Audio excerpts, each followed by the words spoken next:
everybody. Looks like we are live. I hope everyone is having a great Wednesday. Thank you so much for coming and hanging out. There's no one here yet, but I know you all will come, so I'm not worried. So the first thing I'm going to do is load my airbrush. Today we are going to be working on Francesca. It's a painting I did a while ago, but we're going to be just going over sort of like how I do the midway, you know. Hey Patty, how are you all the way from Illinois? How's everything? Are you guys getting snow over there? Dave, how's it going? Dave Gregory, great to see you. Fred, all the way from the UK. Great to see you guys. Oh, so fantastic. And Dave, I believe you're from Texas, if I got it right. If I didn't, I will eventually get it right. So my apologies. Always a pleasure to see you, Dave. Colette, how are you? Always a pleasure to see you from Wisconsin. So I'm so glad. I'm going to get my Extreme Patriot Arrow, the airbrush we all know and love, customized by myself. And we have Dennis. How you doing all the way from Texas? How are you? Great to see you. Oh, close to Texas, Oklahoma. Great state. I have some good friends from Oklahoma, and love that state. Really nice people there. So I could see you coming from there. That's for sure. So really cool. I'm going to load the detail mixture from the India ink mixtures that I do, and then I'll bring in the picture of Francesca so you can see what I'm working from. So what I'm going to do is I'm going to do 4 drops of the detail mixture and 4 drops of water. Like anything else, you want to warm up. You don't want to go in and go too dark too early, even if you normally would go dark at this stage. So good to see everybody. So glad you are all here. That's so great. And Patty said, too much snow. Listen to that. Wow. So we in New York haven't had even a dusting yet. It's really weird. And it might be the first time that we went all the way to January, all the way through January without a dusting. Yes, so great question by Fred. He asked if the detail mix is, for the first stage. Yes, and also, it's also good for like starting your painting, getting warmed up. So that's what I use it for as well. I'm going to go ahead. I'm going to bring in the picture to reference so you all can see that. Let's see. Nope, don't want to do that. Let's see, come over here. We're going to add image. And here. And I'm looking for Francesca. There she is. She was very, very nice. Let me paint her. So I did this painting a while back ago, but I just wanted to share some of the techniques that I used to paint her.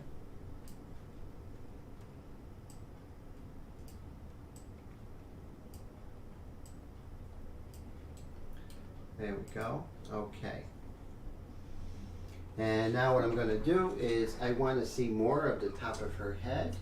So I'm just going to come down like that. Okay, great. And make sure we got some light on the subject. Adjust my shutter speed. Okay, great. Honey, how are you? Great to see you. So glad you're here. And we're going to test the airbrush, make sure that she is working. Fantastic. Got my ink flingers glove. I got my glasses. We are in good shape. Okay, so as you can see in the reference photo, her fingers are very much out of focus, and that's what I want to keep. I want to keep, wow, David, thank you so much, my friend. I really appreciate that. Wow. So Dave with a $19.99 super chat. I really appreciate that. Super sticker means the world to me, sir, and that really helps the channel to continue. So thank you so much for that, sir. All the way from Oklahoma, I have the honor to speak with you and have you at the live stream. Thank you so much. Tone, all the way from Jacksonville, how are you, sir? Great to see you. Today I'm not going to be using any stencils. We are just going to go right in. No stencils today. And so what I want to do is maybe start working on some of the darks. And I always like to darken along the center line, everybody. So David, thank you again, sir. I really appreciate that, more than you know. It's such a blessing to be here with you guys, and I thank God for that. And the blessings to have a studio and a roof over my head and lights and cameras and all that. So thank you so much. So great group we have here so far. And it's never about quantity, it's always about quantity. As you can see, I'm just going to darken her beautiful eyes.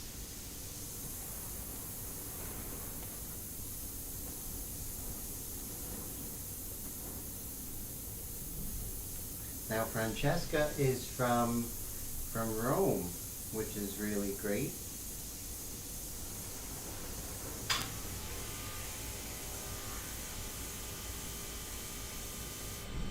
And I don't want to go too saturation, too much ink too early. What could happen is I could overload the paper. So we want to make sure that we keep that paper nice and crisp and not ruin it by, damaging the paper, making it too wet.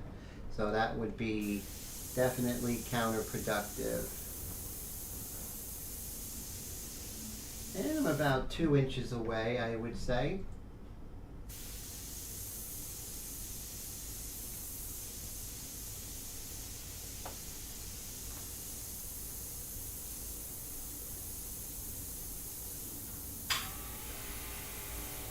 And now when I go real close with her eye, I get in there. Oh, how did I get the image down first? Basically, I drew it out on the computer with, actually hand drawn with Krita, and then I went ahead and printed it out, and then I used Sorrel paper for that. Great questions, Fred.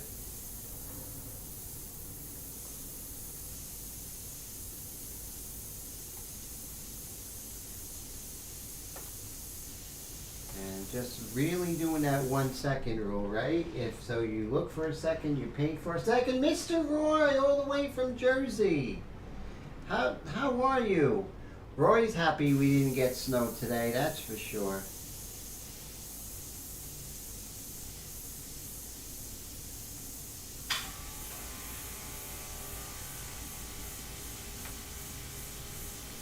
Just bringing that up. So whenever I work on one eye, I always want to do the other. Okay, so that's enough for that eye. Let's move on to the other, then we'll do the nose down the center line. So now I'm going to really get in there with her eye, and we'll start with the eyelid. We are getting some crazy wind and rain today. Kind of feels like a summer storm in January. So I leave that air on, right? You want to leave the air on. That's something that the pros do. They always leave the air on and pump that trigger.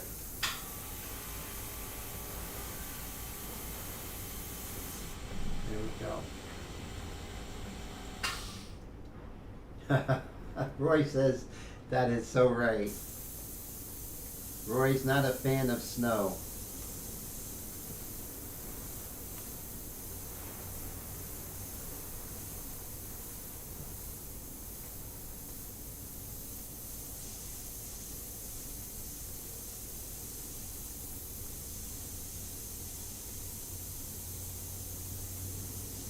There we go. So you see how I'm really getting in there. There's a little more detail in this eye because it's not the eye in shadow, right? So let's pull this up here and we'll take a quick look here. Now the paper I'm using is still the color line paper by Canson, but this one is called Pebble Gray.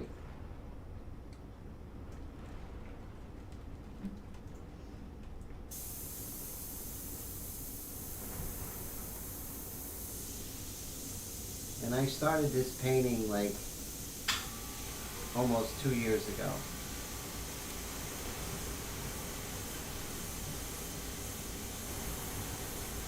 This is a second version of the painting I still own.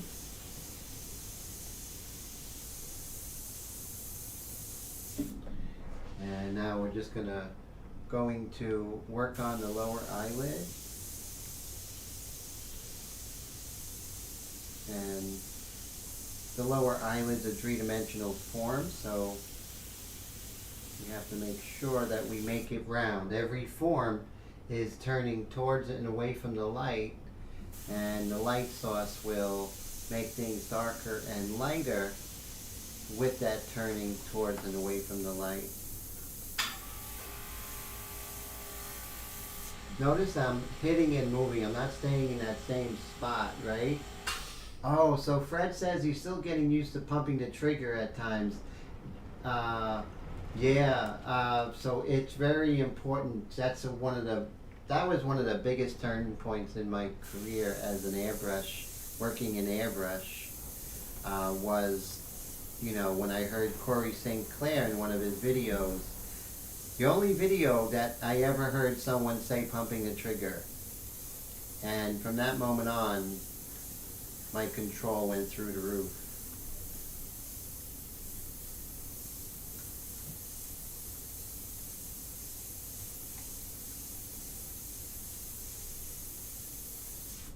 There we go. So you see how I'm darkening that.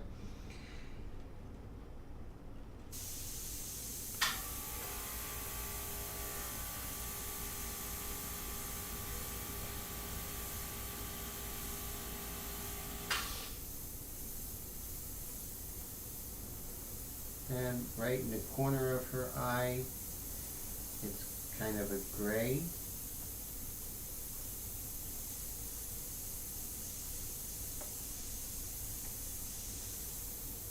And of course, we're going to darken as much as we can with the detail mixture, but it's definitely a job for the darker mixtures to really get those values. So I wouldn't try and do that during the detail mixture part.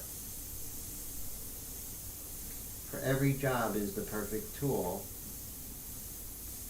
and I would build that up, first going with full strength detail mixture, and then after full strength detail mixture go with the light mixture, then detail, then medium, and then where there are dark accents, that's where I'll hit the, only where there are dark accents will I then go ahead and hit the dark mixture for the dark accents.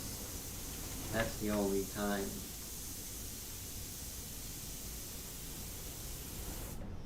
And now I'm doing an indication of the malar fat right there, which is underneath the lower eyelid and the side plane of the nose. Bring that over. And here we have the retro the nasolabial fold right here.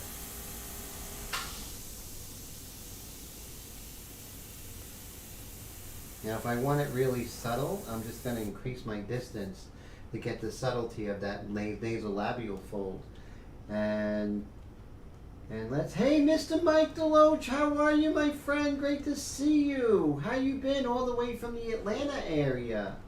And yes, very true, uh, Mr. Roy, that it is not easy getting the hang of pumping that trigger.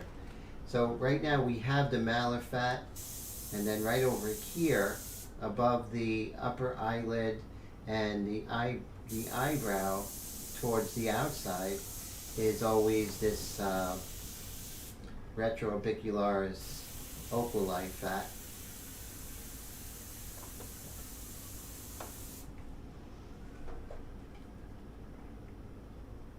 And let's see, so we're going to go down to the nose. We're not going to do too much. We're just going to stay in the center line. Let's see if I can give a little more contrast to this.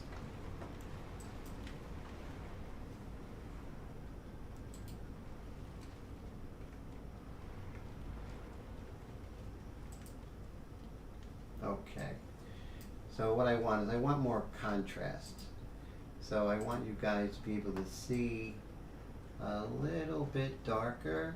There we go. I think that looks better. Okay, great. And we'll save and close. Perfect. Okay, a little bit better. So now we're going to move down the center line of her face. And we have right here, we have the alar cartilage, and you can see it right there where I'm painting. And let's zoom in, and I'll show you the alar cartilage.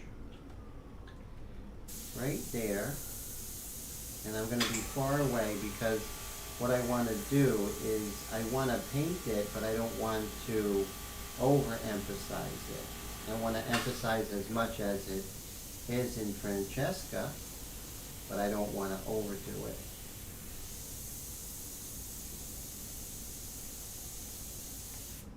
There we go. So you see how I'm working on that. And then the cast shadow right underneath is going to be significantly darker. Right there, the cast shadow right by the nostril. And then once again here, the 1 second rule is really helping me, keeping me honest, you know. There we go.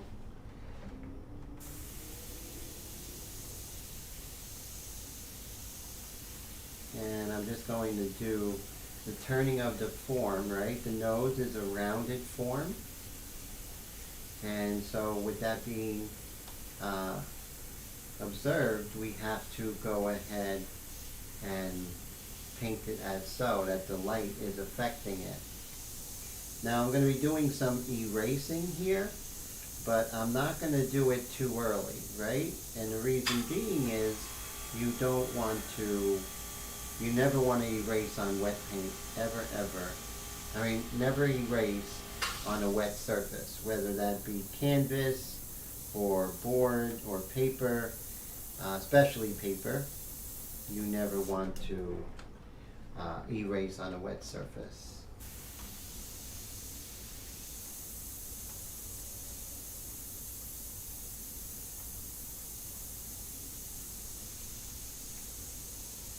And right here is the philtrum.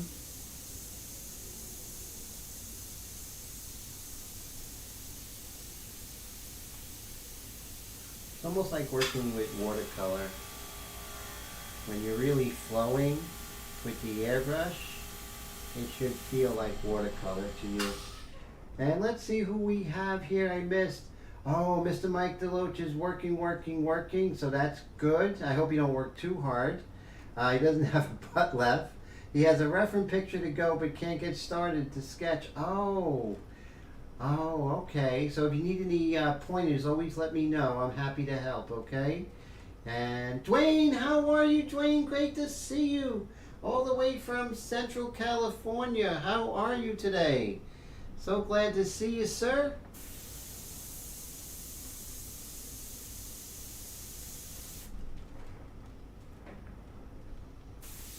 And just a little bit more pronounced that alar cartilage.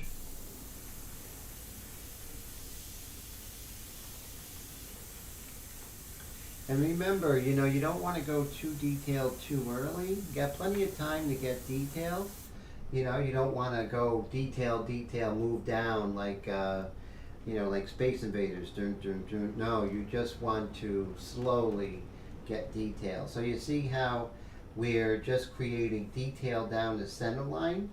And what we're going to do is we're going to move out and maybe do some of the forehead, some of the fat compartments and muscles in her face, and work on that and kind of flesh her out a little bit. Honey says, did I take a picture or is it from Pure Ref? This is actually taken by Francesca herself, so that's cool. So she allowed me to go ahead and give me the rights to photograph this, thank goodness. Very gracious. I painted her like 3 times, so too bad she doesn't live here. She lives in Italy, otherwise I would photograph her myself, right? That would be great, because she's an amazing model. Really is. Okay, so I'm gonna move down to her mouth, and let's do that together. Like doing that whole center line thing, everybody, right? So here we go. No stencils. This is just pure freehand.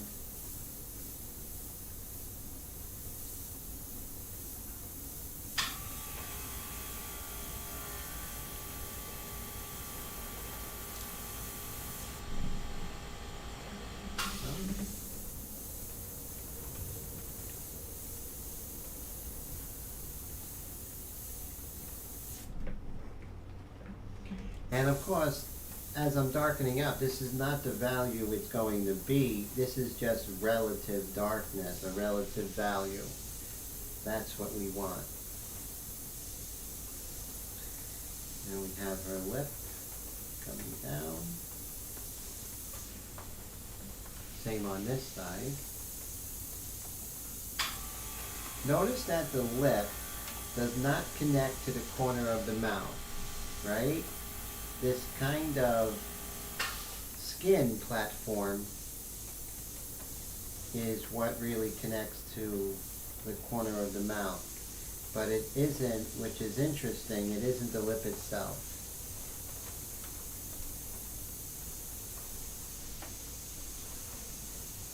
And as we paint, we're going to describe that more and more.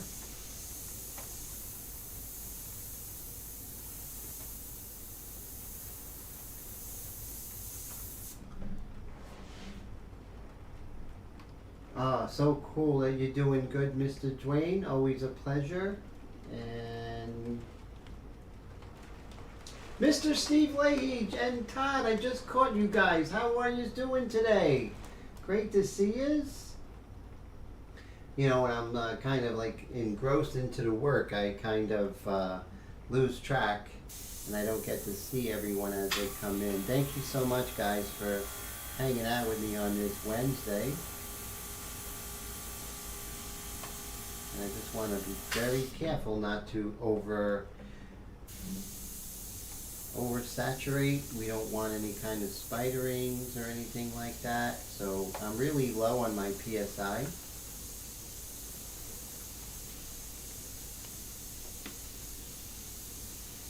And of course the side plane of her cheek. We want to make sure we get that. Move this over just a tad. Move her over. Okay. A lot of these surround lines will go away eventually, so I'm not worried. Good to have your pencil lines or guidelines as long as possible. I see them as training wheels. You don't want to start doing an airbrush painting like John Singer Sargent does oils. So like I said, you're feeling, when you're doing it right, you want it to feel like watercolor.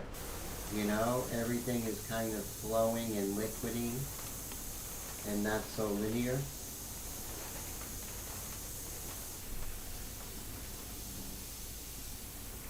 And distance is everything. So as I go further, I can get a much lighter, almost watercolor feel to what I'm working on. And so, as you can see, we're just slowly building up everything. So now we're going to work on this right here. This is called the mental fat right there, fat compartment. And we're going to very lightly make it three-dimensional. So as it's a round form turning away from the light, which is pretty much front and center right above her, in between the viewer and her, but right above. And how you can tell that is this cast shadow going straight down, right? That's a real indicator of what's happening. And our job throughout the painting is to try and recreate that moment in time when this photograph was taken, but also recreate her anatomical structure, what makes Francesca Francesca, what makes her human, which is the anatomy, right? That's what makes her human. And then we're going to work on this dark right here, but we're not going to do any kind of stencils. We're just going to freehand this. I love stencils. I use them all the time. This is just me not doing it. You know, sometimes I just don't feel like doing it.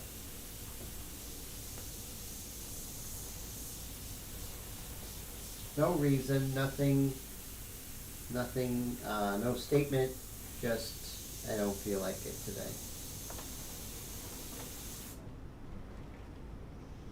And right over here,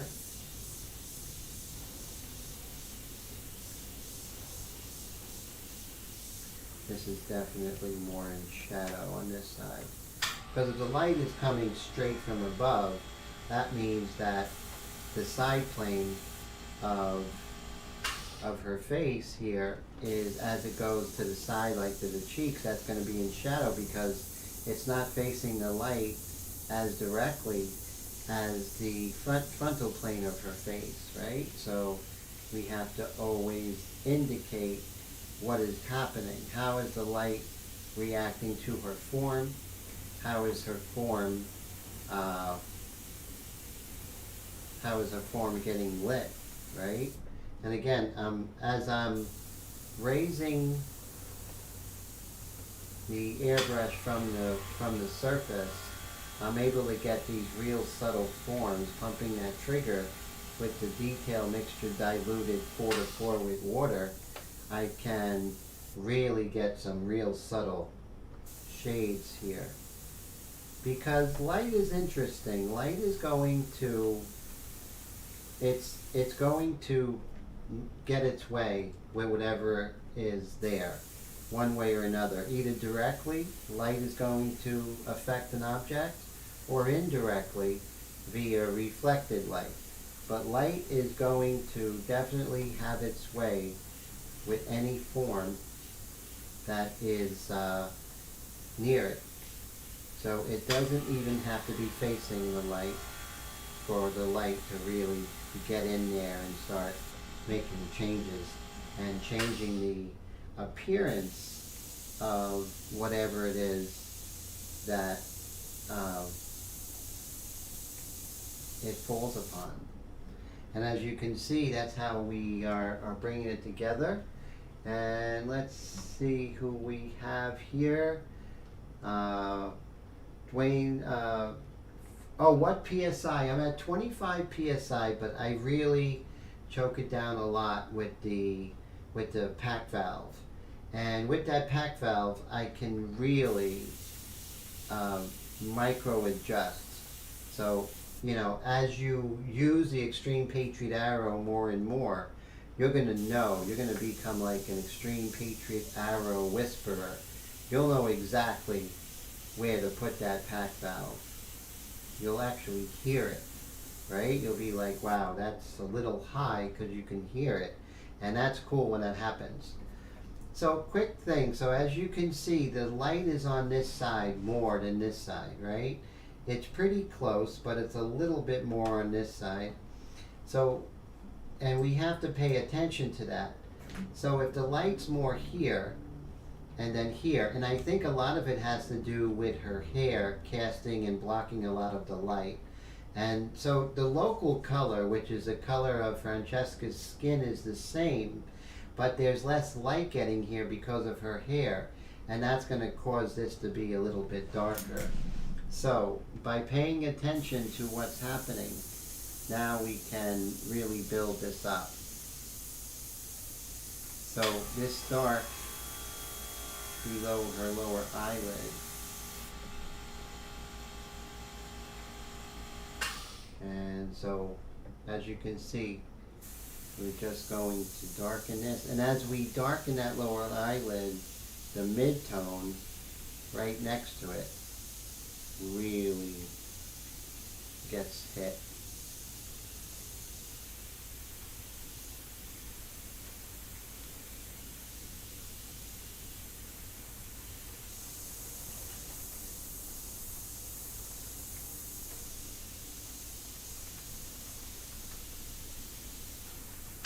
And increasing my distance. If I want more subtle gradations, I can't be close. That's no good. So you want to always make sure with subtle gradations, or if I'm doing detail, see detail here, I'll go close, right? But when I want this real subtlety right here at the nasolabial fold, I'm going to be far away. And I'm just going to kind of sculpt with the light. The light's already sculpting. I'm just reproducing what the light is doing. And if I look at the value here and the value here, even in the lightest part on this side, it's going to be darker. So I'll be like 6 inches away, and I'll pump that trigger, and now you can see how I'm able to really sculpt, and you can really feel that the light is not getting to this part of Francesca.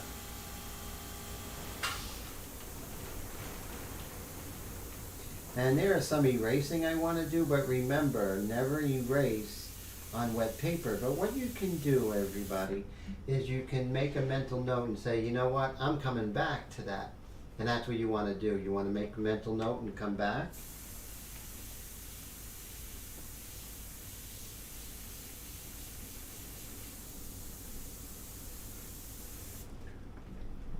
Right here, the glabella, I believe it's called. It's a little bit darker between the eyes, above the nose.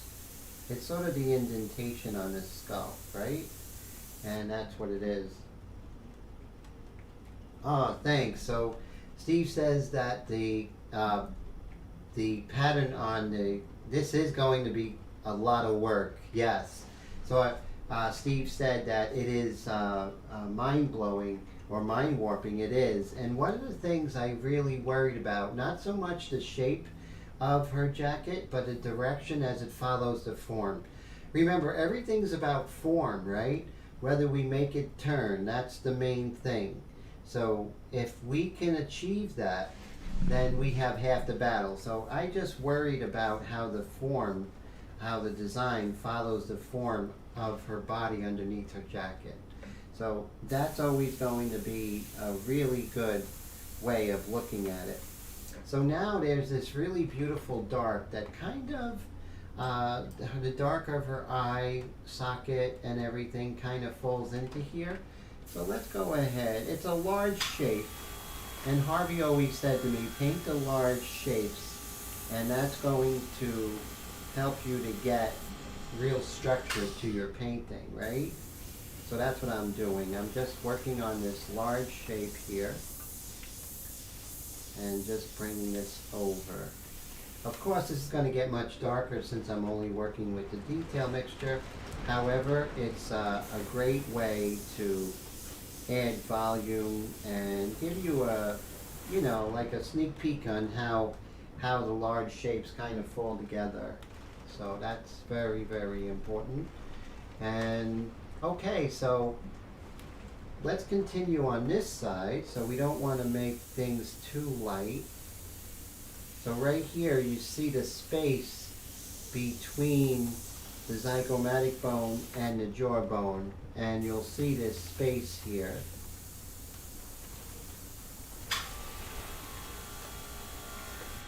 Right over here. That's caused by the space that the jawbone is more inset than, that jawbone is more outset than the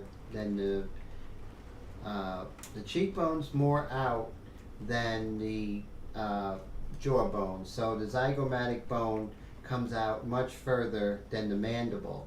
And that's why you have this here. Now, that is like what you would see with Angelina Jolie. She has a very pronounced area. They would call it a cheekbone, but it really isn't a cheekbone. It's the space of the cheekbone to the jawbone or the mandible. And that's what causes it. The zygomatic bone is way over here. And then the zygomatic bone connects to the temporal bone. And then right here you'll have something called the temporal ridge.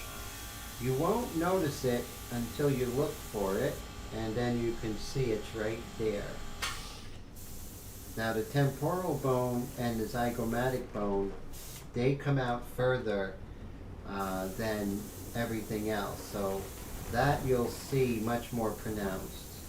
Some people more than others, not so much in Francesca. Could be the lighting. I'm going to indicate the orbital eminence right over here. And here you have to be super subtle. She has, you know, delicate features, so you don't want to go ahead and create, you know, drama that isn't there. So that's important, but indicate it, yes, very important to indicate. And just come in a little more dramatic here.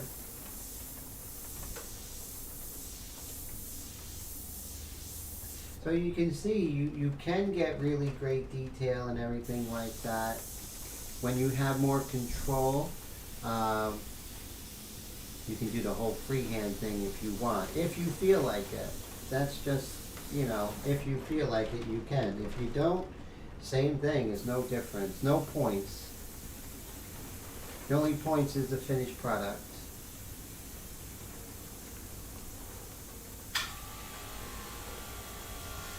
And stopping myself from that instinct of getting more detailed, right? We don't want to get detailed. And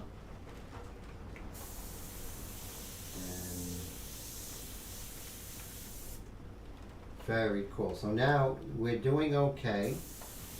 And so we did the dark on this side. Let's go ahead and kind of get some of the large dark patterns of the hair.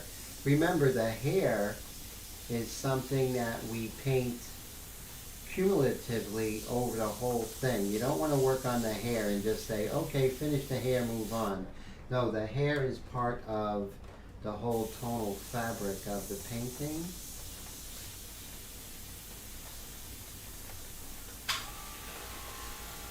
And then these shapes here.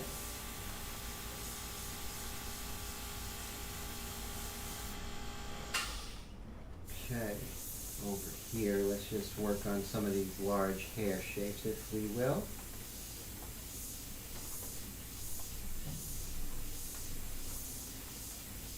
Still pumping that trigger like crazy.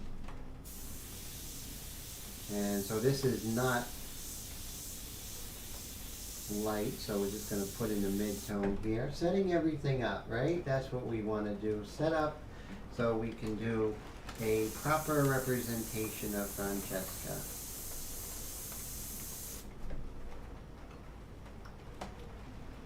Now right here, we're going to go back to our chin area, which was, remember, the mental fat compartment, which sits on the mentalis, which is the front part of the mandible.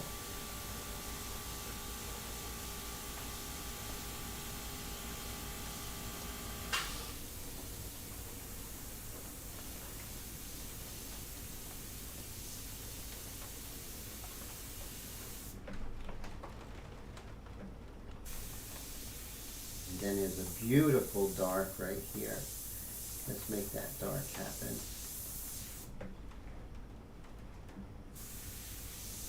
And then there's a nice, beautiful transition tone.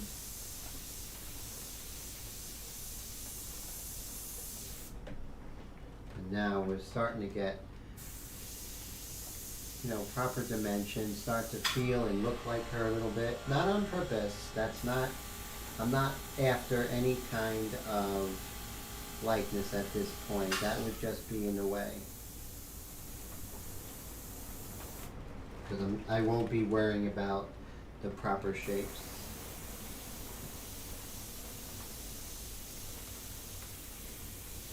The objective has to be getting the large shapes first, and then from there we can go ahead and start worrying about the small shapes. And not until we get those small relationships will she really truly look like her. So if I'm worried about a likeness too early, I could definitely get sidetracked. So I want to erase this part, but I'm going to wait because it still might be too early. But right here on this side, remember, underneath her nose and above the lip is something called the orbicularis oris, and it's a round muscle going like this. So it's going this way, but also it's turning from right to left, and it's rounded, right? So with that, this is a lighter side, and this side's going to be darker.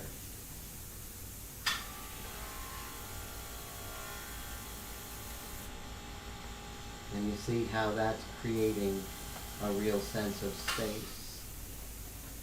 She's a three-dimensional form. She's a person, a spirit, has a soul, but she's also a three-dimensional form. And she's a lot of three-dimensional forms on top of a three-dimensional form. So that's called stacked form, where you have one form and then smaller forms on top of the larger forms, and it keeps going. So see how it's important to darken these values, because before everything was so light, but that's not the case. You have the local color of her skin. So her skin is not white. If you just take the local color of her skin, she would start out not being white. So white in color, so in value. So that is something that you would definitely build up. And only at the highlights will she get much lighter than her local color. And where she is most facing the light. But like right here in this like kind of mid-tone area, that's pretty much going to be, her local color. Like bananas are yellow and grapes are red, that sort of thing. That's the local color. So you want to achieve that.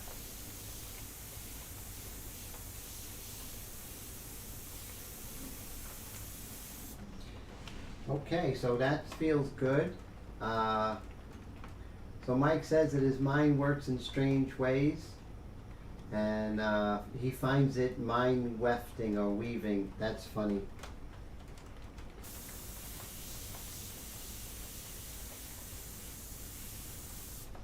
Still with that light mixture, not much is going to be happening with the light mixture. But that's because we're working out relationships, and we don't want to do that, really with a lot of commitment. We want to go slow.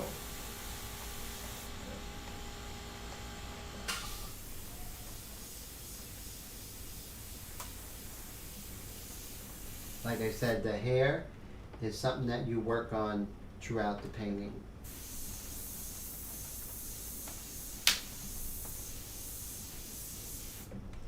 Now, if we move, maybe now we could take our eraser here, and let's see. So this one's a good one. It's the 7058 Faber-Castell. It's not too aggressive, which is good. And so we want to kind of shape some of the anatomy. And right here, I'm just going to shape this. We want to get the correct size of the nasal bone going into, so you'll see a shift. So you see how it's dark over here and then it gets light. So that's the nasal bone going into the upper lateral cartilage. And then when you see it go down, and then you see this tiny little shift of color here, or less, a little more darker, right, going like this, that's called your alar cartilage. And your nose has those three things going on, so that is very important to know what's happening with the nose and know where the landmarks are, as opposed to just kind of eyeballing it.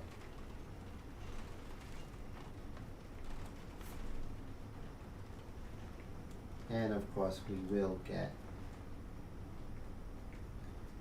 as we go darker, the midtones kind of reveal themselves more, and then we're able to come into the white, and that's how things progress in the way that we want them to. But right now, just a little bit, I'm just going to just get the shape of her nose just a little bit more.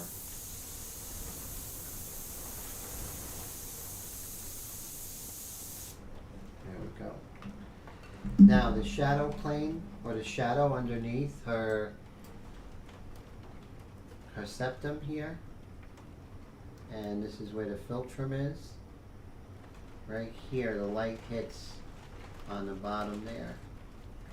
And I'm not trying to get the exact value, I'm just indicating it so when I'm able to get the exact value later.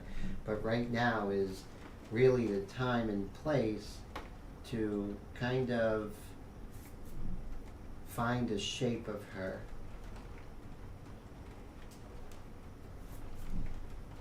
Or the shapes of her.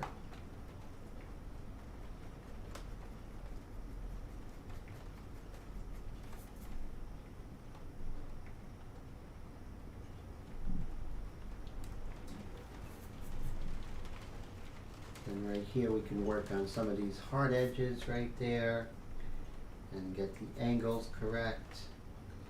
And this is just the beginning of the complexity, just the beginning.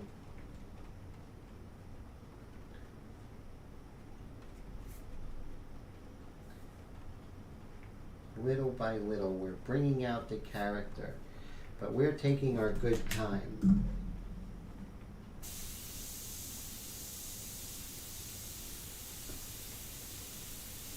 I'm about 2.5 inches away as I'm darkening her lower lip there. And then right here, we're going to, this part is kind of tucking away from the light, right there. And that's her malafat, or cheek fat compartment. That's the technical term. No, that's not a technical term. Malafat compartment is a technical term. But as she's smirking, this is getting bunched up, so that's why you're seeing that.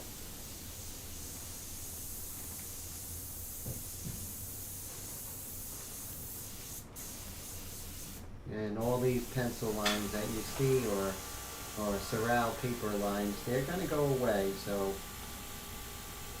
never get emotional about your painting. Just know that you're going to get there when you get there.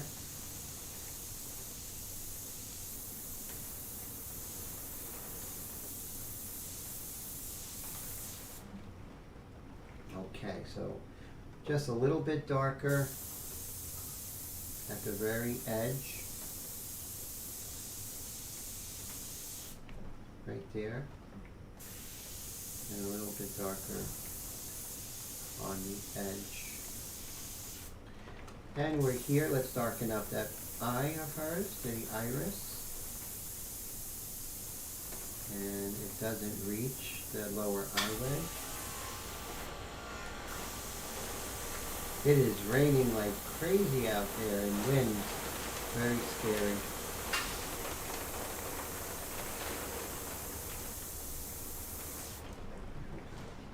Okay, so we'll zoom out and see how things are looking. So I'm really happy with the mental fat here.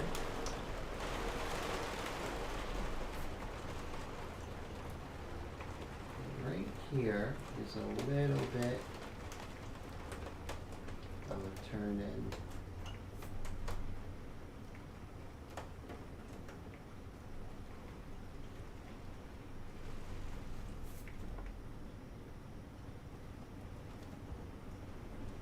And so the expression is when everything is in place. We're sort of getting there, but we know that it takes time. So we're not trying to, solve the equation just yet. But let's look at the, so this is going to dry. So right here, since the upper eyelid is facing the light to the left, so we have to make that upper eyelid lighter over here. But we're not going to do that just yet because that could be wet paper, so we'll make a mental note of it. But let's go and work on the corner of her eye here.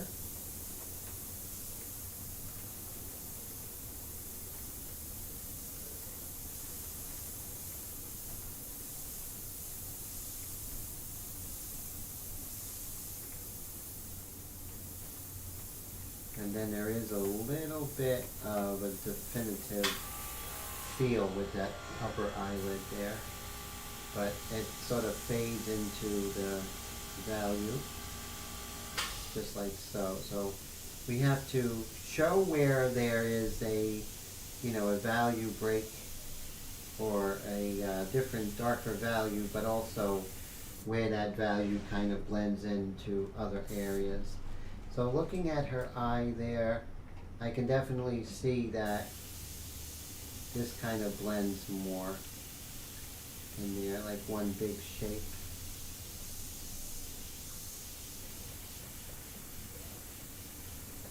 There we go. And, oh, so Honey says that she can't tell if it's raining harder here or there. I know, it's really coming down crazy. Now we can't have this being darker than this, so we have to darken the value of this eye, because this eye will be darker. So you see how we have to make sure we create that balance. If not, it's going to be out of balance. Darks cannot be darker on the lighter side.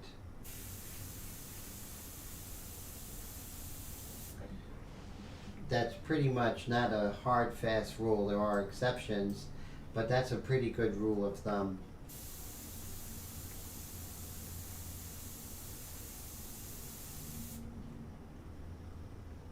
And let's see here.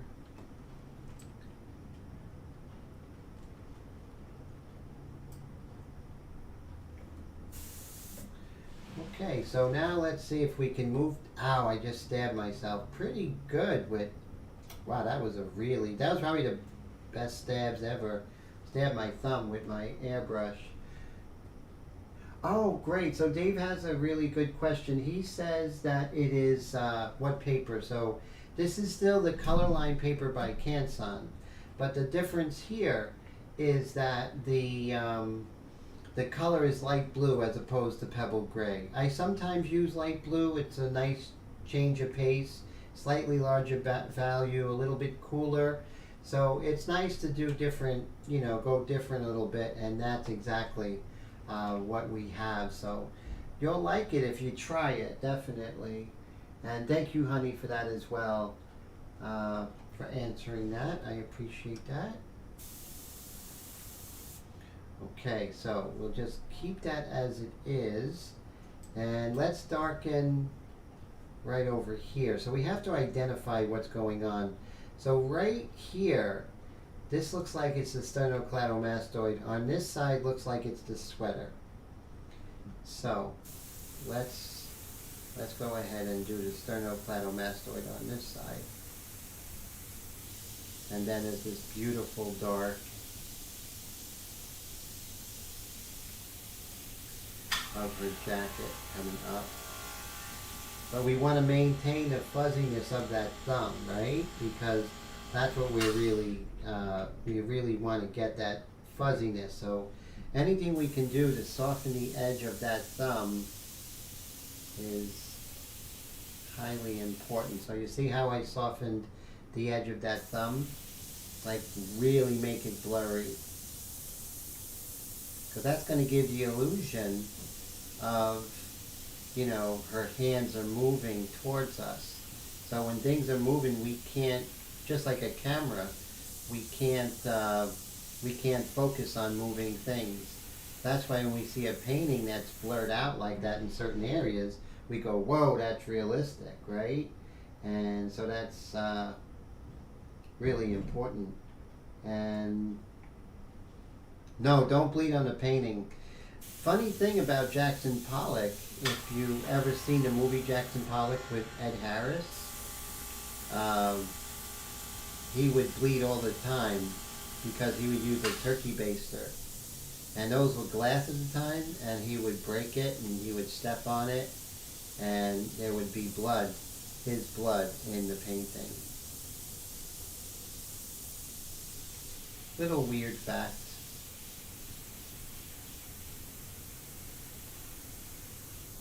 So right now this is the sternocleidomastoid. But it's also affording me a chance to get nice and blurry with that finger.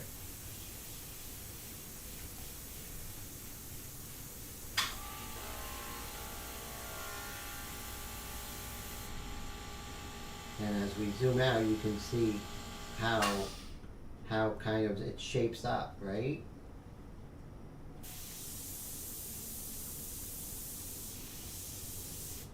Now, if we look at her thumb, right over here, we see that that is kind of sharp. So you get those relationships of the sharp and the blurry, right? Those are important to get those relationships.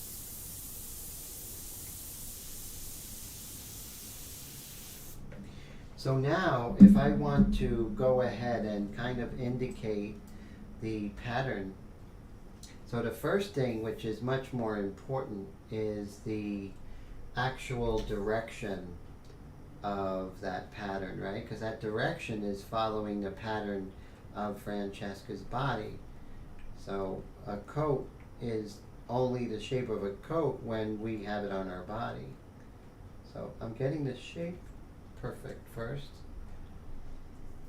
And same thing here. We're going to, because it's not going to be totally parallel because it's going along her body. And right here, this is going this way.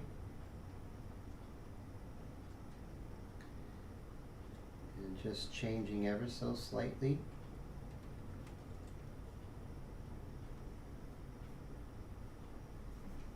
Okay. All right, here goes nothing, honey. Okay, so let's see. Move that aside. All right, so we're going to. Ooh, it's. So I heard a little bit of spitting, right? So you become an airbrush whisperer. I heard a little bit of spitting. So when that happens, I go for the low-hanging fruit first. The first low-hanging fruit is the fact that I might be out of ink. But when I look, I have quite a lot of ink, so that's not the problem.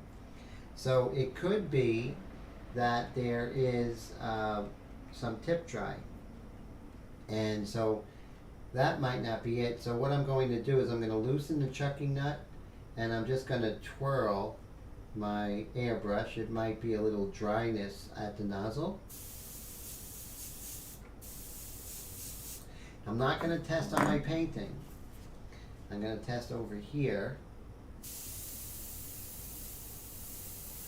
And now that was it. So always go with what the easiest thing would be to fix your airbrush. So it looks like there was the needle kind of dried onto the nozzle and it was causing a little bit of a skipping, but that was easily fixed. Okay, so now let's zoom in so you can see what I'm doing. See how I indicated that? Now what I'll do is I'll just come right here.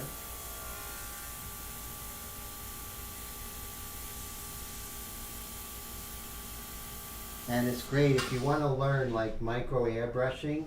Steve Leahy's YouTube channel and Facebook live streams are incredible, because I learn a lot from him on how to really get in there and do some of these micro details. And he is the king of it. Nobody does it better than Steve when it comes to stuff like this. And that's indisputable, really. So you see, I'm just working on the squares, right?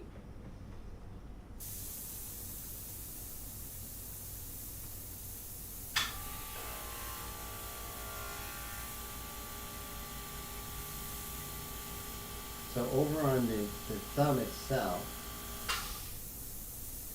you just see indications of the design, just little indication, and then it kind of goes into the black.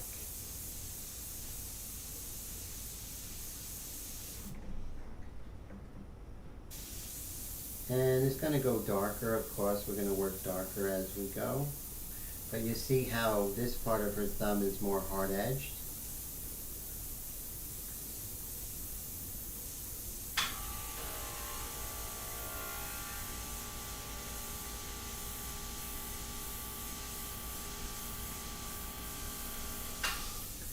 And it's close to black, but notice I'm not trying to get to black because I have the detail mixture in there. But as you can see, I am establishing some of that texture, right? And so that's cool. So that's how you do it, a little bit at a time, you know? So very, very important to, when you're doing something high detailed like this, you kind of have to work as you go, right? That's pretty much. And you're going to be doing some pencil work in between there and all that. That's just part of it.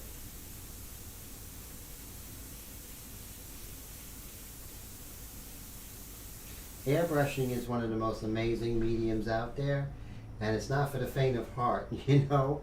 It's not easy, but once you master it, it really will give you the ability to do things that no other medium can. And that's one of the reasons why I love it so much, and I will be painting in airbrush for the rest of my life, along with other mediums, of course.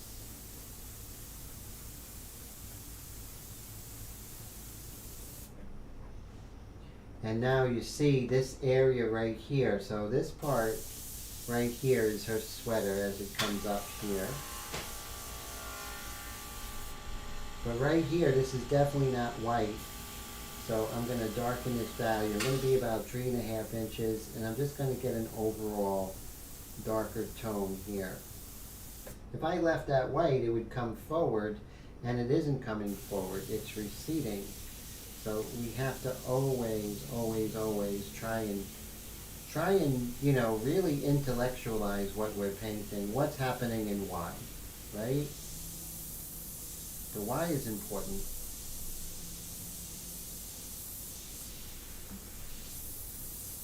We'll do this errant hair. And again, it's all about the little dagger strokes and pumping that trigger. And then creating this dark. Cool.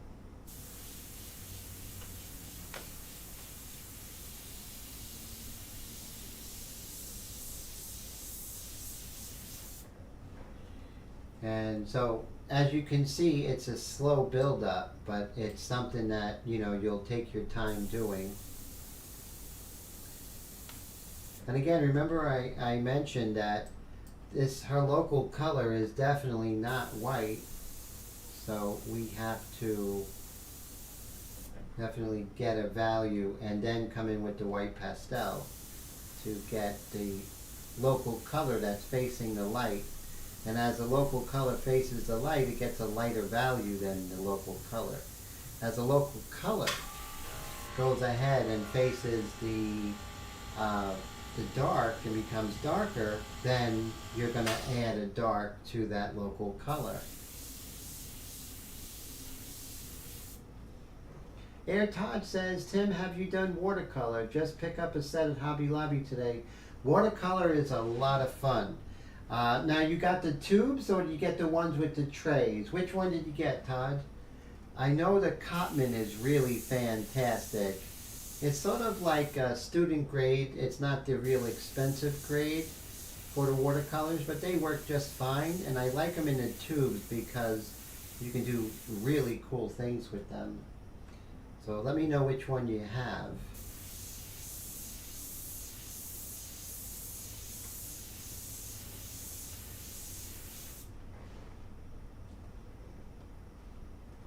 Oh, the tray. Trays are fantastic, right? So definitely. So with watercolor, especially, you want to work from light to dark, right? So you want to build up your colors. You build up your values with watercolor. That's what I like to do. Get some good Arches watercolor paper, because you don't want to do watercolor paper on regular paper. It'll be a disaster. So paper quality is so important. I like those watercolor blocks because then your paper doesn't warp. And that's great. That's a great feeling that you're not warping the paper. So that is good. Now this is a dark right here. Again, another area opportunity to get fuzzy in different areas of that hand. And then it becomes pretty sharp right here.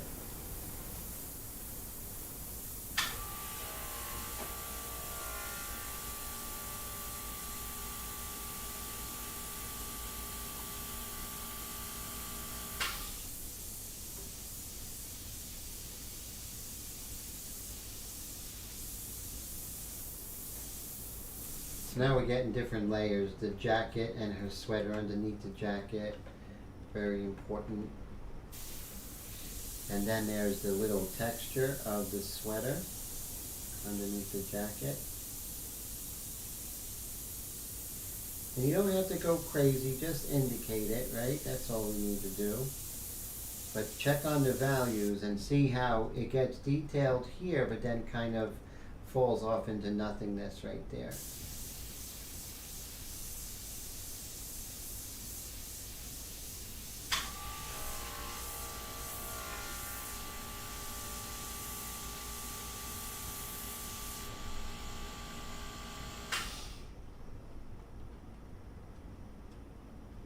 And once again, we could go ahead and go into some of this detail in her jacket, right? So let's go ahead and work on that. And this is something that you'll do as you go, right? And that's important.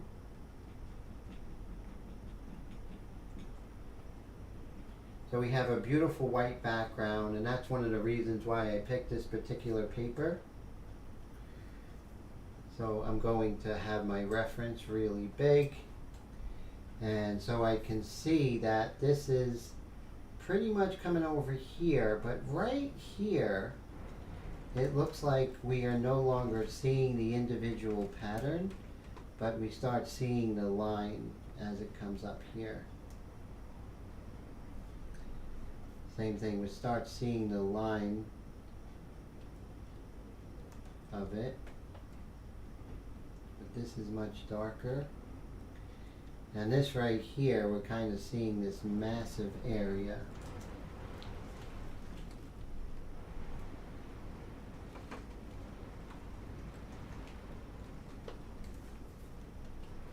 And then this white area, or lighter area, coming out like this. And then the dark area.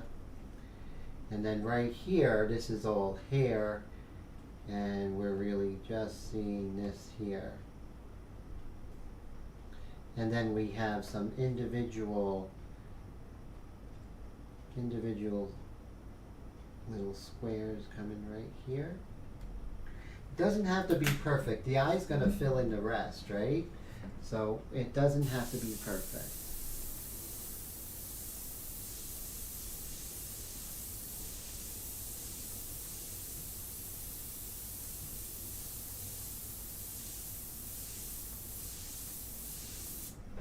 So basically, this live stream is just to show how I like to go in and get some crazy detail.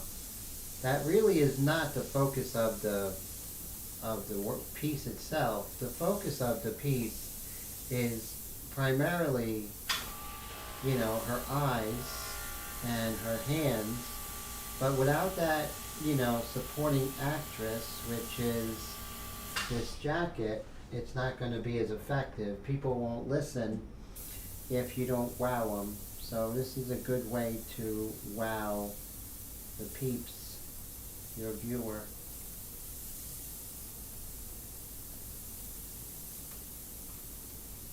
But you see how the direction is key, right? So if we have that direction, we're going to be in good shape.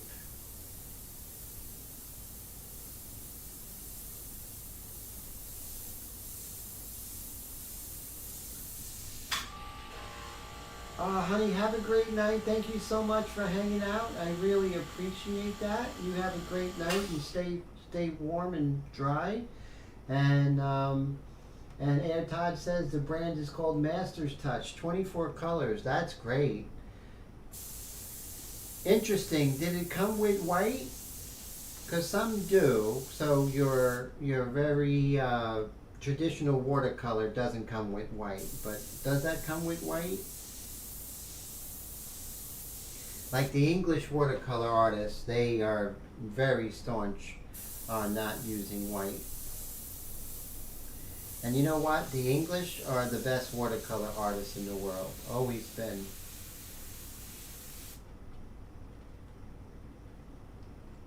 Oh, cool. So I want you to use that white very sparingly at the end, okay? You want to paint transparently with that. So stay away from the white.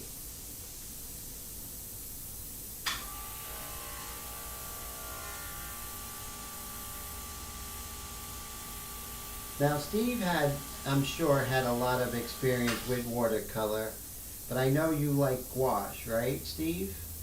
So gouache is basically an opaque watercolor, more or less.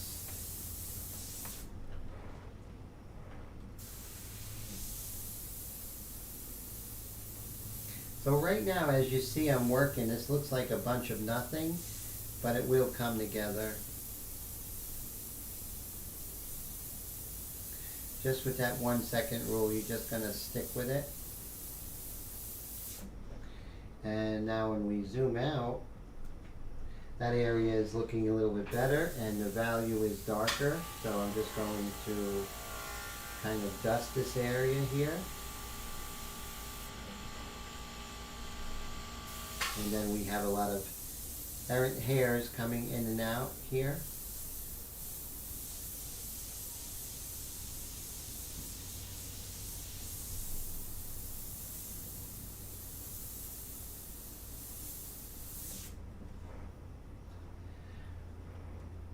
Hey, what's up there, Mr. Bill? How's it going? Great to see you, sir.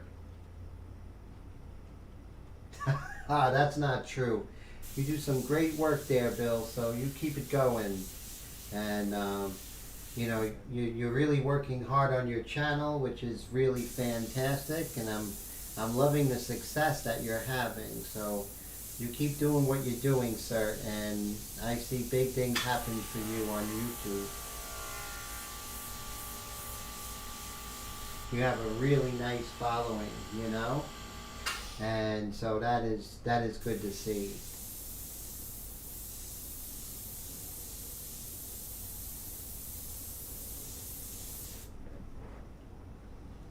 And then we'll just continue darkening this because the jacket is going, and we're going to erase that when we're ready, just to bring that in line, right? Because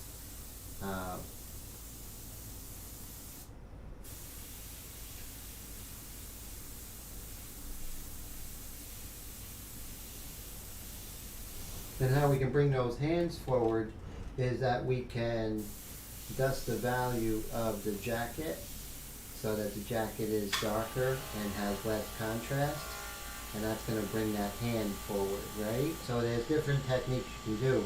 We don't have to just paint exactly what we see. Paint what we see, paint what we know, but also manipulate your viewer. And of course you have all these little crazy hairs. Not crazy hairs, but little errant hairs. Very beautiful, beautiful subject that I'm able to paint today.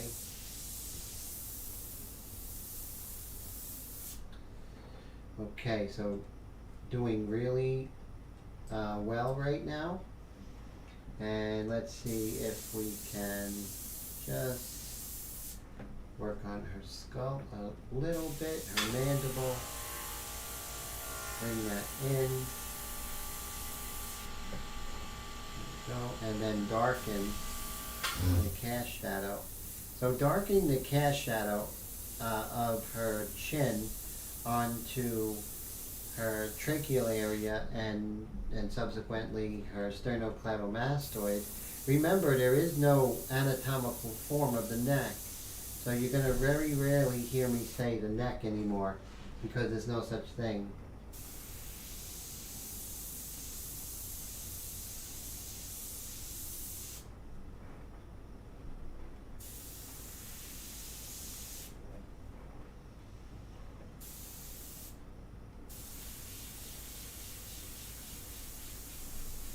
And notice I'm just building all this up with my detail mixture.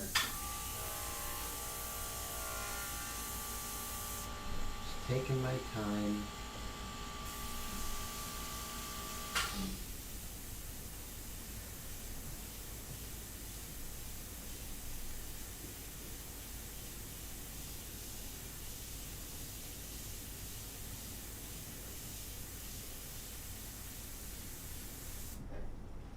I'm going to work on her forehead just a little bit.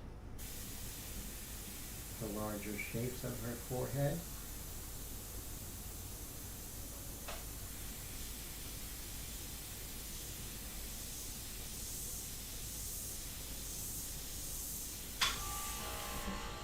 And just looking for relative value, not trying to hit the values with the detail mixture. That would be, you know, just fruitless. The white of her eyes are definitely not light. They're kind of like a mid-tone. And just working on that.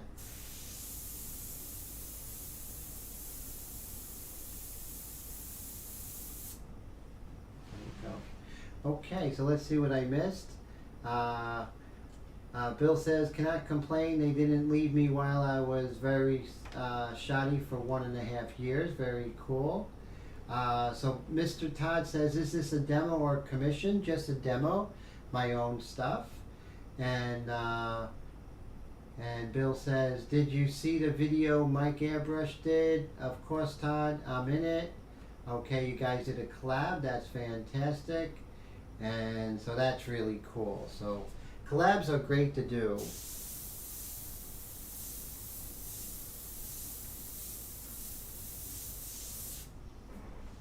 So I'm moving around, but not too much, right? I'm not going all over the place. I want to get a certain degree of finish right here. I just want to make sure I get this correct.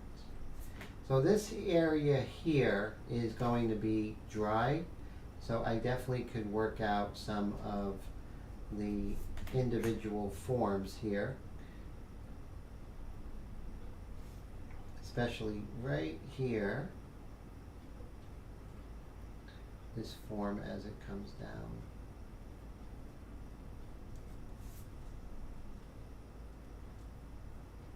Then it kind of falls into, you know, like a river falling into a larger body of water. Think of it like that. And so if you see that it is, you know, like this shadow kind of falls into this area, you want to make sure that you get it right. And if it's too light, you just go ahead and you dust it.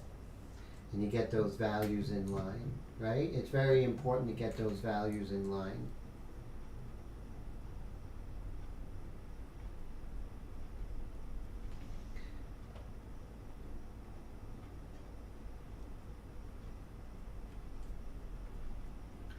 Just bring these muscles in here. Right here along this area is called the platysma, which is a flat, long muscle. Kind of goes right down, kind of goes over the sternocleidomastoid to the front part of the trapezius. And see how this is right there. We're starting to get some of the subtleties of her chin, but we want to make sure that we don't overshoot it. And we also want to make sure that we don't enlarge or raise the contrast where it looks unnatural. So I'll gain that shape and then I'll go ahead and I will put the values in line with everything else. So what that's called is compressed values, and it's like compressed value ranges, the range. So the value range is much closer than you think it is. So you got to make sure that you don't over contrast, right? And you'll see that all the time where you could be doing that. Very easy to do it. The whole simultaneous contrast and all that fun stuff. But as you can see, the whole contrast value is pretty close. The whole family of values are pretty close, much closer than we think they are. And that's why things look too harsh, because we make those value changes too rough. Remember I told you in back of my head, I was going to work on the shadow of the eyelid on camera left, and the left side of that eyelid is getting more light. So we have to indicate that. And now it's nice and dry. And also I can see that the angle of her eyelid, I made it more parallel than it is. So I can adjust that right now.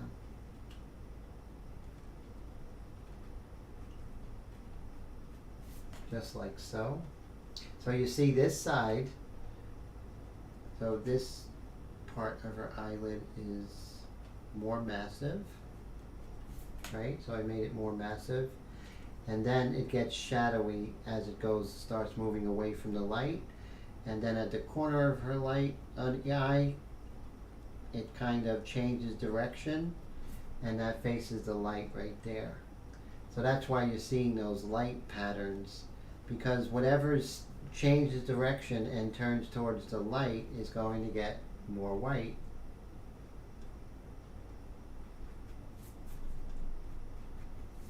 And here we can indicate the retroorbicular oculi fat, just a little bit of it right here.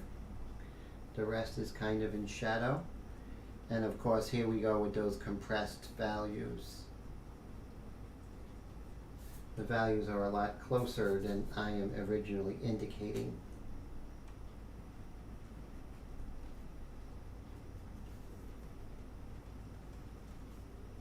This right here is called a zygoma, where the zygomatic bone actually connects to the temporal bone. Then it gets over here, it gets skinny.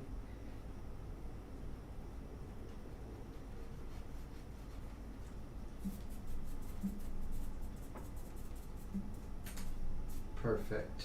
Okay. Now we can come in and start hitting the dark.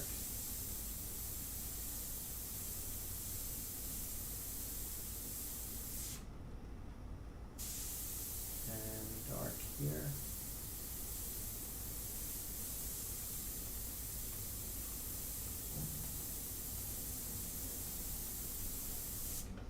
So, you know, you really have this pack valve that enables me to come in here, plus using my Airbrush India inks, and it's really fantastic because you won't get control with any other paint like this, because it's not paint, it's ink, and it has a thin viscosity like water, but it doesn't lose its tinting strength as acrylic would. So, you know, by using my airbrush with the pack valve, you're able to micro adjust, and that's so important.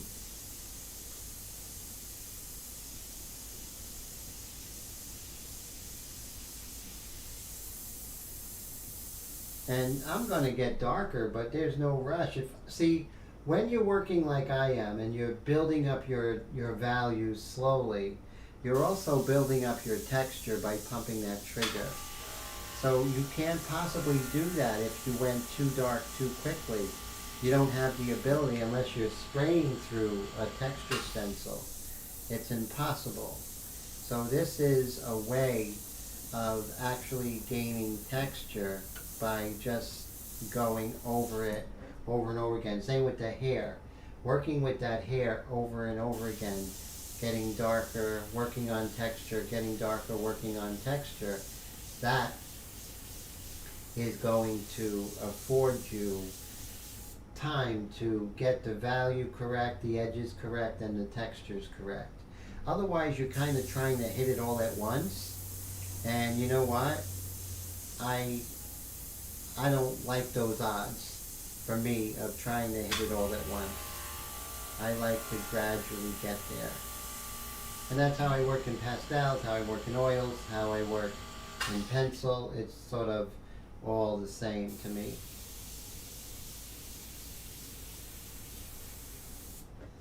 Okay, so now we can zoom out and see that, okay, very cool. I'm feeling good about it.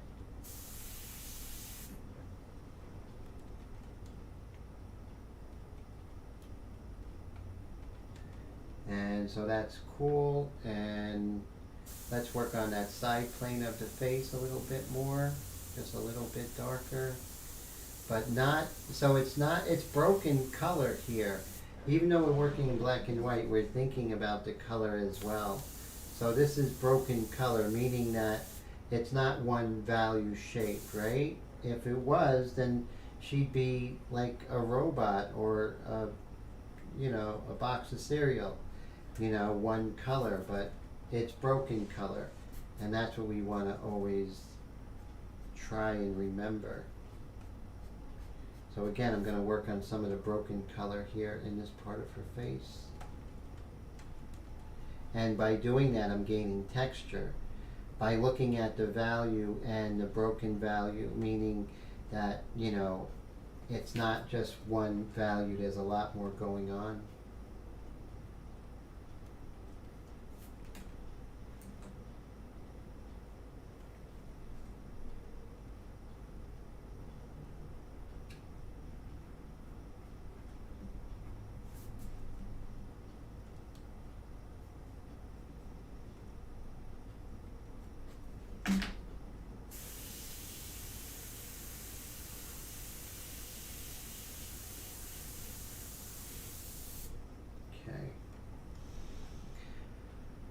Alright, so I'm actually going to dust this area just a little bit because I think my values overall are a little bit light, so I'm just going to dust, but still pay attention to my anatomy and everything like that. So her eyes, you know, I'm not worrying about her eyes looking perfect because I still have to do the variation of tone in her iris and catch lights in her eye. So there's no rush. So I'm not worried about it. I know that's coming. So I'm not hung up on whether or not it looks like Francesca yet. I know it will. I am confident. And Ken, how you doing? Great to see you. How's everything? Oh, I'm so glad you're here. So you only missed a little, well, you did miss a bit of it, but this is the good part coming up. So great to see you, Ken. So always a pleasure. How's the airbrush working out, sir? And Ken also took the course.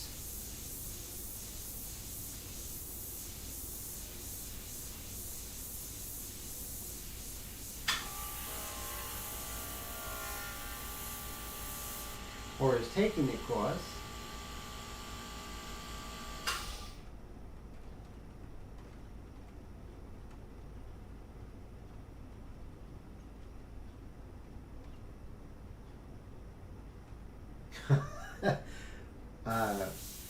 Mr. Steve Leahy says the trick with working in pencil is to make one end pointy. That's pretty funny. Okay. And let's go ahead and so we want to darken her jacket, right? Because if we darken her jacket, her hand's going to come forward. And so now what we can do is let's go ahead and work on her fingernail right here.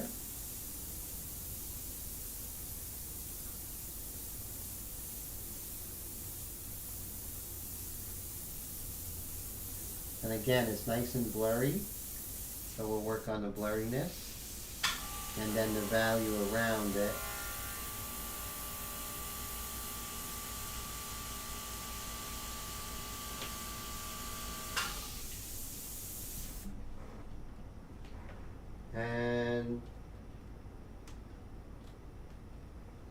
And so cool, coming over here.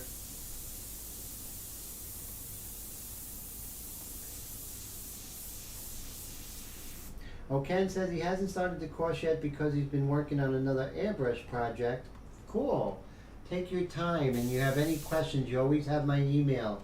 I'll be right on the spot to help you. You're not on your own, Ken. Don't think that. You have me to help you through that course. Wendy says, hello all. Great to see you, Wendy, all the way from Texas, the Dallas area. How you been? Great to see you. So we're working on this finger, and we can see how it's darker. So I'm pumping that trigger but varying my distance. That's how I get lighter and darker. So I'm not changing how far I pull back on the airbrush. That's not how I'm getting darker values and lighter values, is my distance. Why not make the airbrush do the work, right? We don't want to do the work. Let the airbrush do it. Just like calligraphy, you let the pen do the work.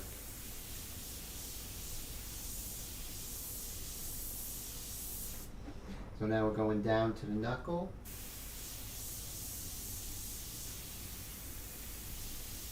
Very cool. And then just coming up here, varying my distance. And I'm not trying to solve everything right away, right? That's not my intent. Just build slowly. And these are truly abstract shapes, right? It doesn't look like a hand. So we have a little bit of our index finger nail right there, and then the rest is all just value. Does not look like a finger at all. Not even resembling a finger. But that's okay. There's a time and place to really work on the anatomy of something. There's a time to just let it go.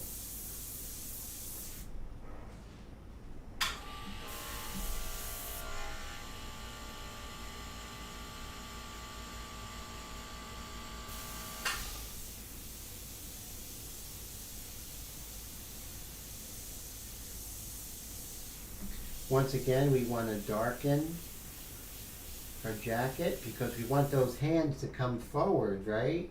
They can't come forward if they're competing in value with the jacket. So that jacket has to, from the very beginning, go back. Except right here, this is going to be in lighter value than the her chest area where the sleeve. So this will be slightly lighter in value because that has to come forward. You know, sometimes you have to paint things that aren't there, and sometimes you have to manipulate the values to get the feel that you want, right? It's not always going, nature is not always going to help you out. You're going to have to do it yourself a little bit. And so as you see, I'm darkening her chest area and her shoulder, moving that back, and this way pushing that hand towards us, and now pushing that sleeve towards us. So we're just going to continue kind of looking at this. It makes no sense. You know, sometimes things in foreshortened make no sense. We don't really notice this in life. So that's why I am just going to paint like Mark Rothko right now. So even though we're realists, sometimes hyper-realists, you have to know your abstract artists. You have to. It's not like, you know, I'll tell my students, no, you can look at it if you want. No, you must look at it. Because the abstract artist will let us know how to manipulate form. You know, for the sake of form, that's not representational. So right now, you see that this hand is not representational. It's not representational of a hand. It's all over the place. It's crazy. So that's where, you know, looking at Jackson Pollock, Mark Rothko, you know, Lee Krasner, you know, looking at their work is really going to help you. So you see, right now, I'm establishing this hand. It's all about illusion. So, you know, I have to paint what I see, even though what I see makes absolutely positively no sense whatsoever. And there's subtle value shifts going on here. Very different live stream, but it's cool. I think it's needed to be out there. And the fact that we're using my detail mix, we can definitely gradually get this. We don't have to solve all the equations right away.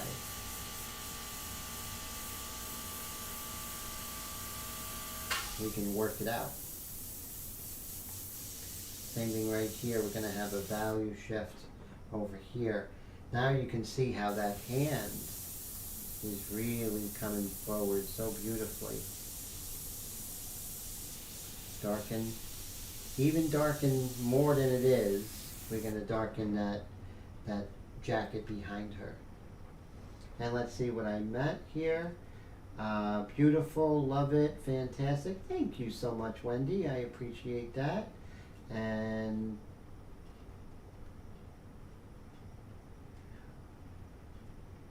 oh, thanks, Wendy. That's cool. Oh, you just got back from Austin. How cool is that? So nice. Okay. Okay, so let's work on this fingernail right here. It's like a good anchor point, right?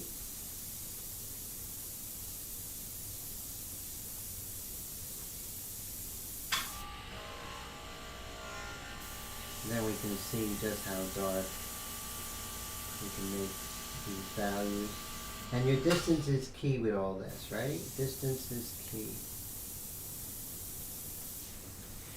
And remember, you keep your distance, you lower your air pressure with the pack valve on the extreme Patriot arrow, and you're going to be just fine. You're not going to have, you don't see any spidering going on here. There's a no spidering zone.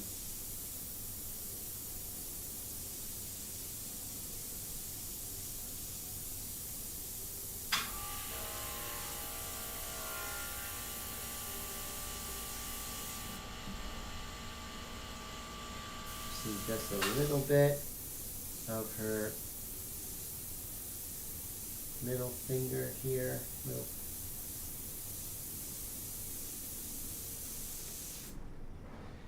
And let's see. Have a great night, Wendy. Always a pleasure. And Steve says he's going to lose his battery soon, so he's out. Take care, my friend. I hope you have a great rest of the week and weekend. Always a pleasure. Steve, when's your next live stream?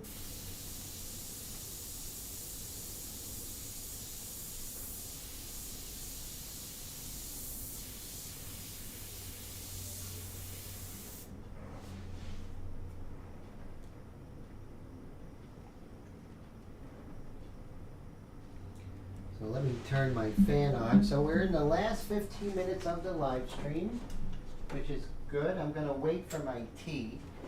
I'm fixing to have a cup of tea, but I could wait. I could hold off. And I have some room temperature water, so that's good.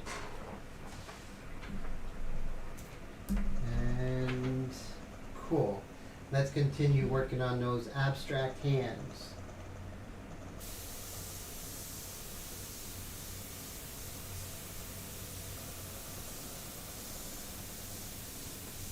Painting is such a mindset, isn't it? You know, it's having that mindset that, you know, even though I'm painting a hand, I'm conscious not to think of it as a hand right now.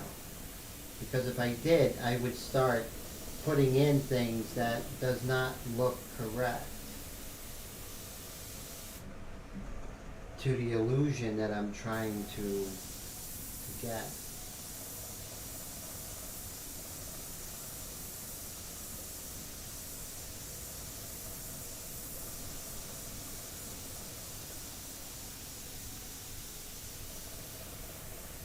If I want a gradation, I just gradually move further and further from the paper to get a nice gradation from one value to the next. And think about that compression of values, right? The values are pretty close to one another, even though the way I'm seeing it, I may see them as far away.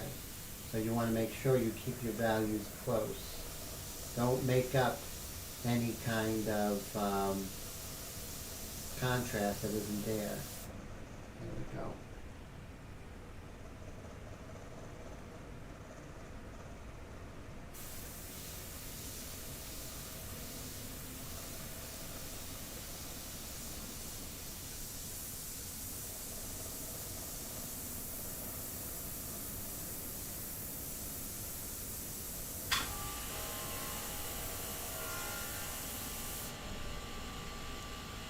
Not thinking this as hands or fingers, because it wouldn't make sense. So keeping those values close to one another, right? Makes no sense in this photo, but now it's like it's time to really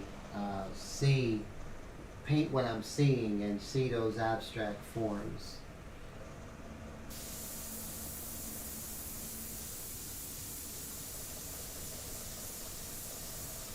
And always stop and look and see how it's kind of working out, and that's going to help you.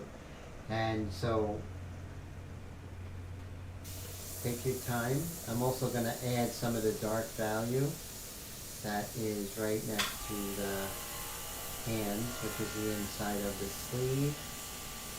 We're just going to make sure we don't get too wet, but we're going to hit that dark value. So again, hitting that dark value does what?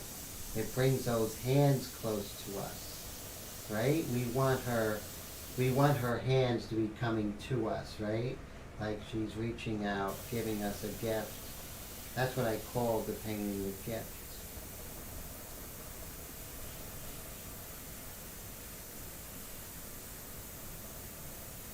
Now the original is for sale on my website. If you go to inkflingers.com and under art for sale, you'll see it. But I thought this would be a great lesson for everybody to see the abstract shapes, to build things up, to work on something like, you know, really tight detail and kind of build it up. But always when you're looking at detail on the form of a person, you want to make sure that you follow the form of the person. And this way the form does two things. It added detail, which is really cool, and people love that. They get amazed with it. But also you help to describe the form even more. So you make her look much more three-dimensional if you didn't do that.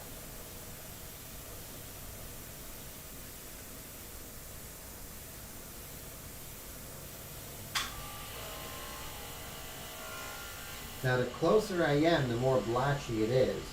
The further I am from the surface with the airbrush, the more smooth the application is going to be because it's a larger cone, right? And then right here, we're going to bring this black right into here. Kind of create those pathways into one another. And just continue. And we'll make this happen. There we go. Over here as well.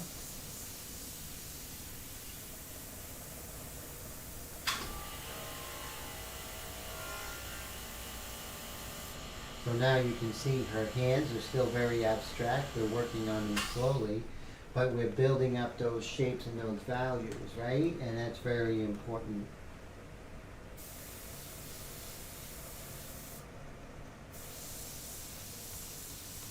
And notice I didn't use any stencils or shields today. Pretty much just to show that there's other ways of doing it. You can have freehand shields, or you know, if you're using the extreme Patriot arrow with the inks, you really don't need them all the time, especially now since we're working so light. So now I'm going to work on this dark value right here, about 3 inches from the surface. And so you see I have my work cut out for me for the shadow, the texture, and not only the texture but the patterns, right? So definitely have my work cut out for me, but I'm not afraid of hard work, and I know you guys aren't either.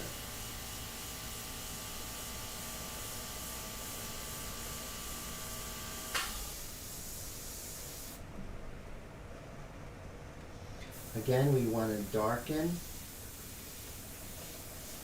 We want to darken the coat. By darkening the coat, we're bringing those hands forward. And that's what we want to do. Our job is to bring those hands forward to us. And so we're just going to continue working until we get exactly the feeling that we want. Over here, this is thoroughly dry. So I'm going to get some of the smaller forms. And this little light that's on the edge of her lip there, because it's facing the light more directly.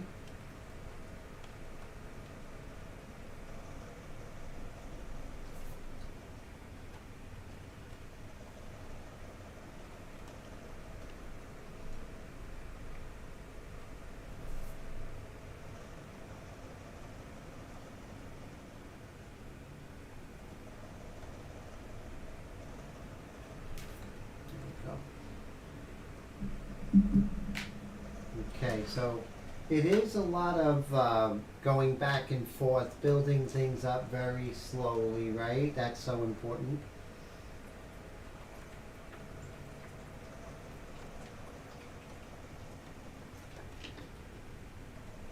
And as you can see, we're darkening things up slowly as well. And let's continue working on her finger here. We have a dark value with a transition tone right over here. And then we have her thumb.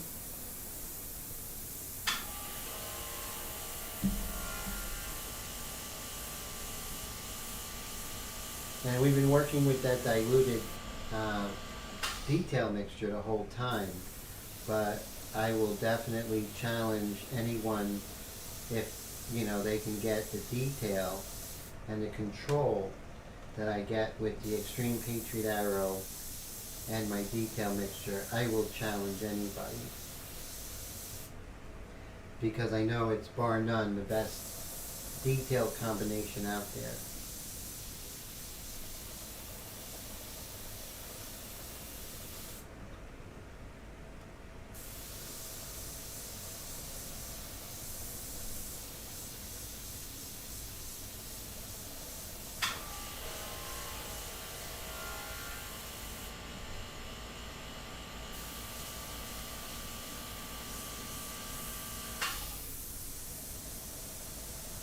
But it's fun pushing things to the limit, isn't it? It's fun to take things to that next level.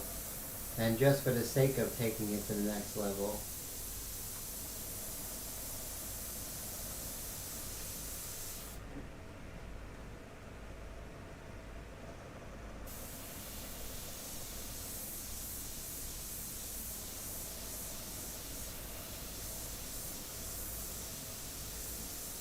Make sure we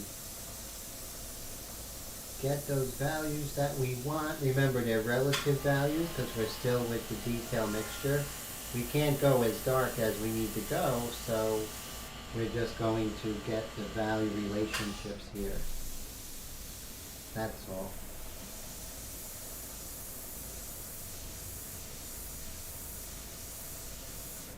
So what is revolutionary about my Airbrush India inks is that you can use them as a full-blown painting, right?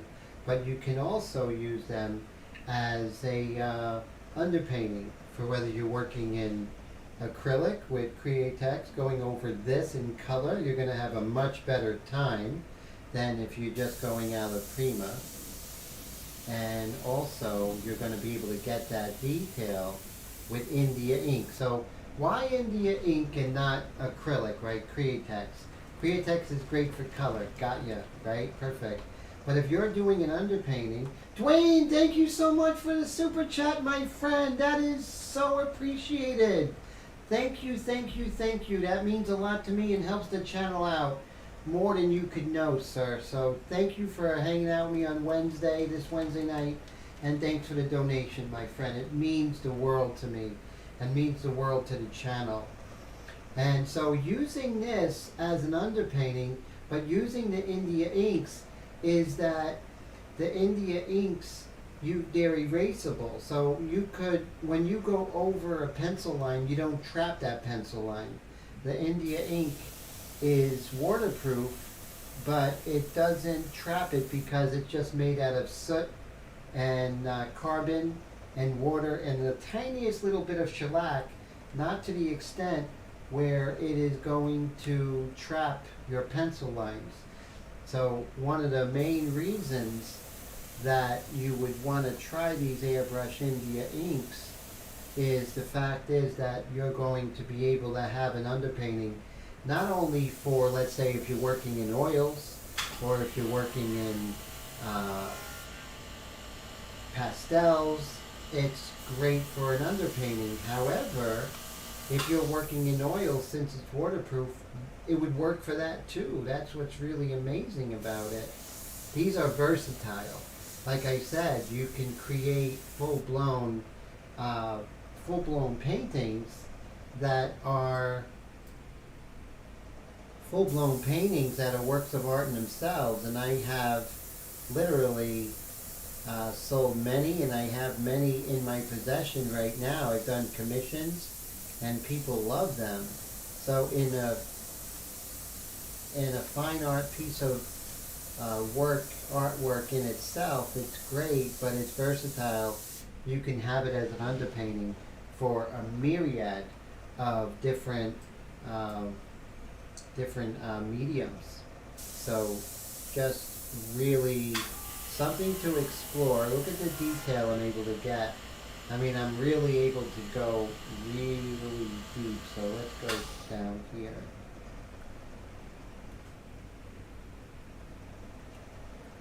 Okay, so right here you can see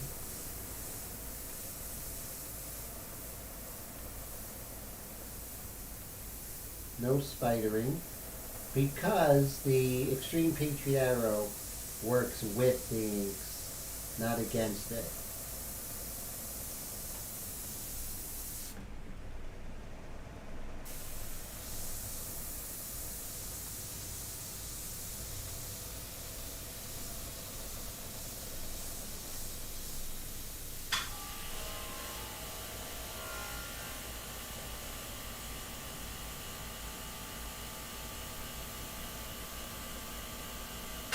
And this blue paper is a nice point of departure from what we used to be working with, what we're used to working with, which is great, which is my favorite, which is the pebble gray, right? remember everything has a local value. So this handbag that we're working on has a local value. So you're going to put that in, and then where it's facing the light, it's going to lighten that value. Where it's facing the shadow or not facing the light or being obscured, like in a cast shadow situation, you're going to get a darker value. So we're not just putting values, but we're thinking like, why is that value there? Like, what's the local value of this handbag? And then going from there. So you see how we kind of start establishing. Dwayne says he likes the inks all by themselves. He knows nothing about this underpainting stuff. If I can't load it onto an airbrush and spray it, I get lost. Yeah, I mean, I think if you ever, so yeah, by themselves, thank you, Dwayne. Dwayne, has the Extreme Customized Extreme Paint Arrow. He has the sepia inks, and he has the Airbrush India inks. And he's doing great with them. And, but like I originally invented these to do it, use it as a underpainting for my pastels. And then I use it for an underpainting of my Createx paintings, that I did using Createx and color, and that worked really well. I was able to deal with the values, not have to worry about also dealing with the values and then dealing with color later. So that helped me to break things up a little bit. And also I was able to get a much stronger drawing down, much stronger light and dark value. So right now I'm just trying to hit some of these large value shapes here.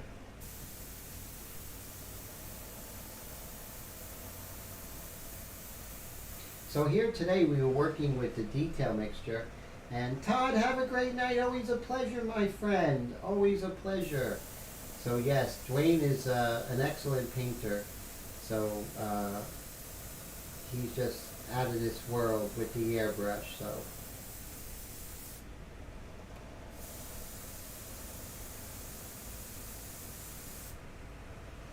fantastic. So as you can see, I'm just building this up slowly. I'm not trying to solve all the equations right now. I'm kind of arriving there. Oh no, you're a great artist, Dwayne, and keep it up, and thank you for inspiring me and everyone else by coming to the live streams. I thank you. And we are at 11:31, guys. Thank you so much. This live stream went really fast because of great people. And so, I just want to thank you for hanging out with me on Wednesday. It means the world to me. I know I say it every week, but I mean it more and more every week. Thank you so much, Mr. Dwayne, for the Super Chat sticker. And also Dave Gregory, thank you so much. You guys are amazing. You really made my week and really helped the channel. So Air Todd says, I hope to show you guys what I'm working on soon. Yes. And thanks, Tone, and everyone, Colette and Steve Leahy, and everyone out there, Mr. Bill and Ken, great to see you. Any questions on the online course, let me know. And Honey and Mike Deloach, and of course Colette, I mentioned Colette, and Patty was here, and Fred all the way from the UK. Thank you, my friend. Any questions you guys have with technique, always feel free to call me. It's my honor and my pleasure to answer any questions.